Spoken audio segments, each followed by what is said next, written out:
According to a statement from Israeli Defense Minister Israel Katz, the country has launched preemptive strikes against Iran in the early morning of June 13th and has now declared a state of emergency. Mr. Katz stated, after the preemptive strike by the State of Israel against Iran, we anticipate an attack with missiles and UAVs targeting the state of Israel and civilians. In the very near future, Iran's state news agency, IRNA, reported multiple explosions continuously ringing out in the capital Tehran. According to Iran's state television, the country's air defense system is on full alert amid numerous reports of explosions. In the capital Tehran, reports of the attack are primarily concentrated in northern Tehran. A military official from Israel told Western media that the country's air force is striking dozens of targets across Iran, including military and nuclear facilities. The official called Iran's nuclear program an existential threat to Israel. In response to a reporter from I-24 News, an Israeli military official stated, the country is preparing for several days of conflict with Iran. Israel's Ministry of Transport announced that the airspace of the country has been closed until further notice. According to an Israeli official, the country's national security cabinet met throughout the night before launching the attack on Iran. Meanwhile, an anonymous Israeli official claimed that Iran appears to have sufficient materials to produce 15 nuclear bombs within a few days. This could be seen as the reason why Tel Aviv decided to attack its adversary. According to The Guardian, on June 12th, U.S. and European officials were informed that Israel was fully prepared for a preemptive strike against Iran's nuclear program. Even if Washington did not provide direct support, the Israeli military expects a campaign targeting Iran's nuclear program and long-range missile capabilities to last for several days.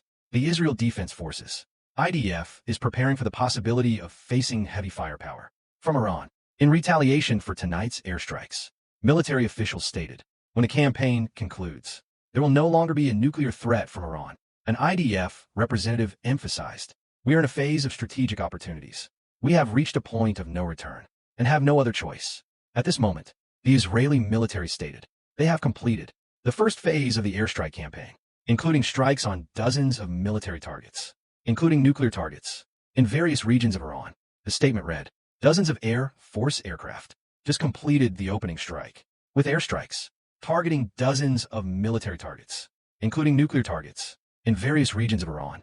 The IDF stated they conducted a prolonged process of assessment and preparation for the campaign at both the front lines and the rear. Israeli Prime Minister Benjamin Netanyahu addressed the nation, stating that the IDF targeted Iran's main uranium enrichment facility in Natanz. He declared, this campaign will continue for several days, depending on the time required.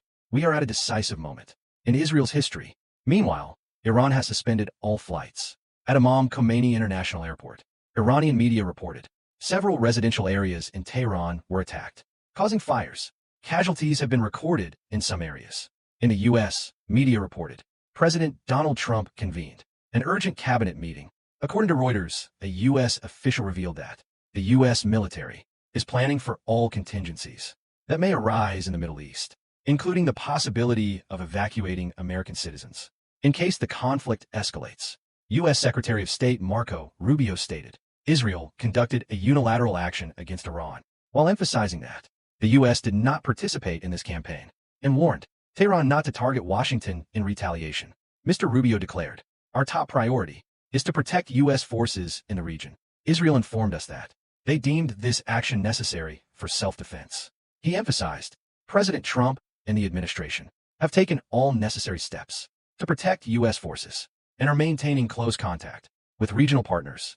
I want to make it clear, Iran must not target U.S. interests or personnel. On January 6th, U.S. Defense Secretary Pentagon stated, the Pentagon is ready to deploy National Guard units to other cities if further riots occur in areas where police forces are threatened. Meanwhile, White House Press Secretary Caroline Leavitt also warned protest groups that lawless actions will only strengthen President Donald Trump's resolve to crack down with force. Ms. Leavitt said, this is a clear warning to far-left elements in other parts of the country who intend to emulate violence to obstruct this administration's mass deportation efforts. They will not succeed. These strong statements from the White House coincide with the timing of President Trump preparing to hold a large military parade this weekend in Washington to mark the 250th anniversary of the U.S. Army's founding. The parade, long desired by Trump with tanks, helicopters, and paratroopers, is becoming a symbolic pinnacle of a week, showcasing military strength and his firm stance against domestic unrest. In a previous speech at Fort Bragg, President Trump did not hide his pride in the U.S. military strength, stating that if anyone dares threaten the American people, U.S. soldiers will hunt them down and eliminate them.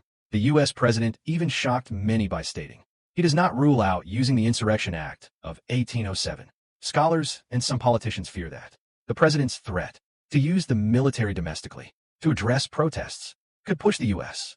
closer to the model of authoritarian states. Professor Stephen Levitsky from Harvard University noted, such a situation should not happen in a democratic society. Yet now, it is becoming a familiar part of our political life. Unlike his first term, when military generals restricted Trump's use of the military domestically, in this term, he has appointed loyal figures, ready to act decisively. However, legal barriers from the courts remain, such as the state of California filing a lawsuit to prevent the administration from deploying federal forces on its territory. California Governor Gavin Newsom sharply criticized Trump's actions, calling it the beginning of a broader assault on democracy.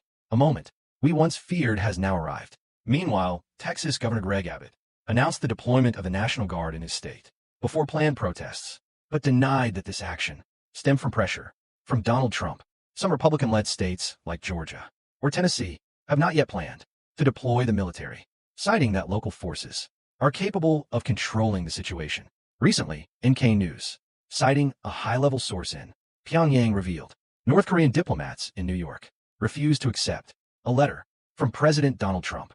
The source stated, with the aim of restoring communication channels between Washington and Pyongyang.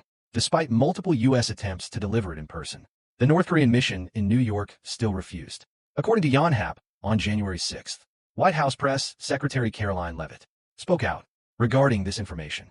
Yonhap quoted Ms. Leavitt saying, President Trump always welcomes engagement with North Korean leader Kim Jong-un and hopes to see progress from the 2018 Singapore summit. During his first term, regarding the specific content of a letter, I will leave it to President Trump to address.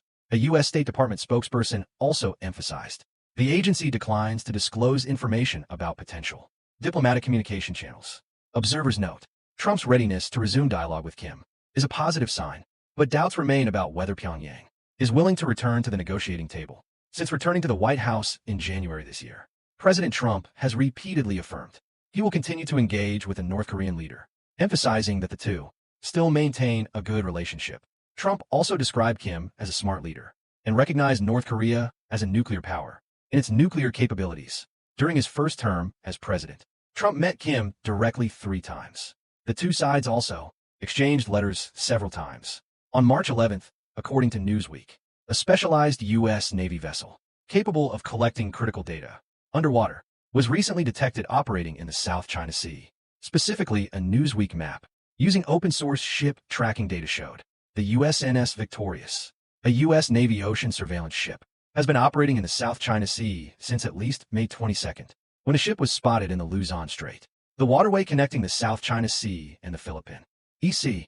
Heading south, the South China Sea Strategic Situation Probing Initiative, SESBI, at Peking University in China stated, the USNS Victorious operates primarily near the Spratly Islands, under Vietnam's sovereignty, and the disputed shoal between China and the Philippines. Scarborough, the mission of the USNS Victorious remains unclear. The ship was detected moving south through the Uraga Channel, south of Japan's capital, Tokyo. In early May, the USNS Victorious is one of the ships designated for special missions, supporting U.S. military operations. The ship is equipped with a sensor system to collect acoustic data underwater to support anti-submarine warfare. According to Newsweek, the presence of a USNS Victorious is tasked with detecting and tracking underwater threats, coinciding with China's deployment of nuclear-powered submarines at a base facing the South China Sea. The U.S. Navy's 7th Fleet confirmed to Newsweek that the USNS Victorious is operating in the South China Sea as part of routine activities.